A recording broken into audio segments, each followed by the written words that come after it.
un fruit de bobo, nous disait Stéphane Bern. Le yuzu, la mode du yuzu a été très forte il y a quelques temps. Olivier Pouls, que devient-il ? Il se porte bien, merci pour lui. Mais c'est vrai que si dans les années 70, les petits Français et Belges d'ailleurs ont découvert les dessins animés japonais, les cuisiniers français ont découvert le yuzu un peu plus tard. Et c'est vrai que c'est quelque chose de très récent en fait, que d'utiliser du yuzu dans notre cuisine. Alors qu'est-ce que c'est que le yuzu ? C'est un petit agrume dont la taille est environ 5, 6, 7 cm de diamètre. Il est généralement de couleur vert ou jaune suivant son niveau de maturité. Comme le citron. Comme le citron. Et puis, en termes de goût, on peut dire que ça ressemble à une espèce de mixte entre de la mandarine, du citron et peut-être une pointe de pamplemousse. C'est très intense en termes de saveur. C'est un agrume qui a deux particularités. C'est qu'il a une peau assez épaisse. En général, il est non traité, donc c'est une peau qu'on peut vraiment utiliser. Il a très peu de jus. Le rapport poids-jus est totalement défavorable. Donc du jus de yuzu, on n'en trouve pratiquement pas parce que quand on presse du yuzu, à pas grand-chose, contrairement à une orange par exemple ou même à un citron. Et puis, il a beaucoup de pépins. Mais en cuisine, il est très intéressant parce qu'il a énormément de saveur. Il y a une intensité de saveur. Vous mettez à peine de yuzu dans une recette et c'est incroyable comme ça explose. Alors, d'où vient ce fameux yuzu que nous avons découvert ici en France, je l'ai dit, quand les premiers chefs japonais ont commencé à s'intéresser vraiment à la cuisine japonaise, ont fait ces voyages et sont revenus avec. Les chefs français. Les chefs japonais s'intéressant à la cuisine japonaise, il en a eu deux. Les chefs français qui sont venus, et puis aussi des chefs japonais qui sont venus en France et qui ont apporté ça avec eux, c'est plutôt dans les années 2000. Et d'ailleurs, ce n'est qu'en 2017 que le nom yuzu fait son apparition dans le dictionnaire, dans le Petit Larousse. Donc c'est vraiment quelque chose de très récent.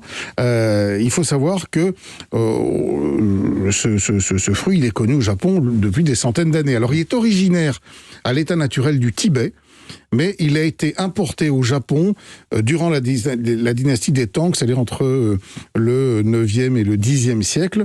Et les Japonais se sont vraiment passionnés pour la culture de cet agrume. C'est eux qui en ont fait un emblème de leur gastronomie. Alors tout d'abord, souvent, évidemment c'est le cas pour des raisons médicales, parce que le yuzu est extrêmement bon pour la santé, il est plein de vitamines, c'est très très très très bon pour la santé. Oubliez le kiwi, Stéphane. Vous pouvez faire des cures de yuzu aussi, c'est très bon. Et puis évidemment, ils ont découvert ses vertus culinaires. Il faut savoir que le yuzu, c'est le nom du fruit, mais c'est aussi le nom de l'arbre. Et c'est un arbre qui pousse de manière assez confortable. Il peut atteindre 4 mètres de hauteur. Le petit inconvénient, c'est qu'il faut attendre 20 ans avant que l'arbre commence à donner des fruits. C'est extrêmement cher, alors. Alors c'est cher parce que d'abord ça vient du Japon, que même s'ils en cultivent là-bas, il n'y en a pas beaucoup. Et donc, oui, c'est relativement cher, mais en fait, il en faut très peu pour parfumer un plat. Et moi, je vais vous proposer de faire une tarte au yuzu. Le yuzu s'utilise... il en faut plus, alors. Pas tellement, en fait. Il s'utilise en salé comme en sucré. Je fais d'abord une petite parenthèse, mais en salé, en ce moment, vous avez les coquilles Saint-Jacques, carpaccio de coquilles Saint-Jacques. Ah oui, c'est bon, un tout petit filet de yuzu, et vous râpez très finement un peu de zeste. C'est absolument incroyable. C'est complètement explosif. On met quand même un petit peu de jus de yuzu. Oui, on met quelques gouttes avec un peu d'huile d'olive. Vous pouvez aussi faire infuser vos zestes de yuzu dans de l'huile. En la chauffant légèrement, vous aurez une huile au yuzu. C'est fantastique. Et puis une petite tarte facile à faire, une pâte sablée que vous avez piquée et pré-cuite. Et vous faites un appareil avec 150 grammes de beurre, 2 œufs. Il vous faut 4 petits yuzu, 120 grammes de sucre et un petit peu d'agar-agar pour faire prendre le tout.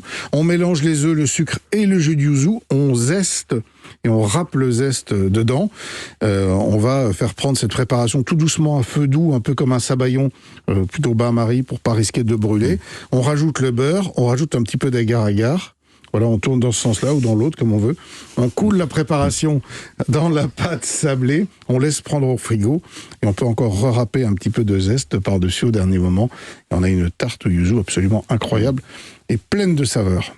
Voilà. Quand je pense, Olivier Pouls, qu'à la fin des années 70, vous rêviez plus grand de devenir Goldorak et que vous avez fini par nous parler du rapport poids-jus du yuzu, un peu le destin est vraiment mais tout le monde ne peut pas être Actarus, malheureusement, et c'est vrai, il n'y en a pas réussi. Merci Olivier, on retrouve toutes vos recettes sur le site europe1.fr.